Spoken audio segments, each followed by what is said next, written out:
are, Betty. Oh, hello, Mrs. Morton. What on earth are you doing in this dark room by yourself? Mrs. Morton, may I speak with you a moment? Of course, dear. But why aren't you with the others in the laboratory? That place frightens me. Oh, it's not that bad. Although I admit it's a bit gloomy. And that horrible mechanical man. I can't stand to look at it any longer. You're overwrought, Betty, dear. There's nothing horrible about a mechanical man. Frank has been working on it for 2 years now. And Jim has been helping him for a year. I know, Mrs. Morton. And I don't approve of James going any further with this experiment. But why, dear? Oh, I know it's silly of you to feel this way. But not everything looks so weird. Haven't you ever felt that something is going to happen to you? Something you know is going to be terrible? Yet you can't explain what that something is. Are my family still around? I don't know. But somehow I have a feeling I'll never marry him. Why, Betty, I've never heard you talk this way all the time I've known you. Is the wedding day set for tomorrow? Yes, but... Oh, Mrs. Morton, you don't suppose anything has happened to James, do you? I mean, could anything possibly go wrong with the experiment tonight? Of course not, dear. What is it, Betty? I don't know. I just can't stand to have a mechanical man look. I have a feeling it has its life. What's absurd? It's just a girl that knows school. There's no power to think what's for. I could swear I've seen it look at me with evil in its eyes. Almost as if it was sneering. That's what the place has for. Well, I'll go back to the room. Yes, thank you. What's the matter, child? You're trembling. Oh, I'm sorry. I'll be all right. Honestly, I will. You go on back, and I'll be down short.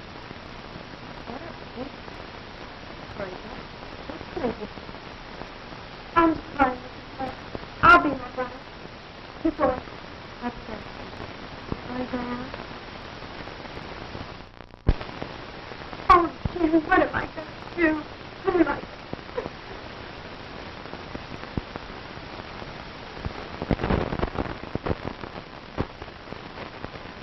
There we are. Mm-hmm. Now that should be just about it. Gee, Pop, will you work now? I hope so, son. Oh, Uncle Frank, are you going to make him walk? Yes, in a few moments, Janet. Oh, I'm so excited. Good. Will he be able to talk too, Uncle Frank? Of course not. Silly Uncle Frank told you that 20 times yesterday. No, Mary's right, Janet. You see, this is just a mechanical man. He won't be able to talk. That's about the only thing he won't be able to do, though, Janet. You're right, John. The doctor's mechanical man will be able to do about everything a human being can do, except talk. How do you feel now that your work is now completed, Frank? Wonderful, Jane.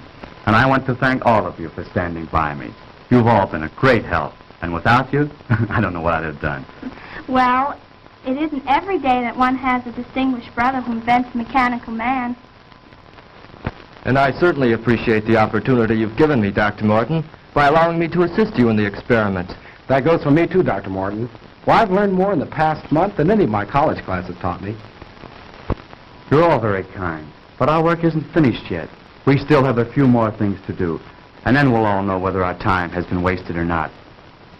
I'm afraid Betty doesn't share our enthusiasm for the mechanical man, Doctor. Yeah, and she was crying when she left. How do you know? I saw her and she had her handkerchief up to her eyes.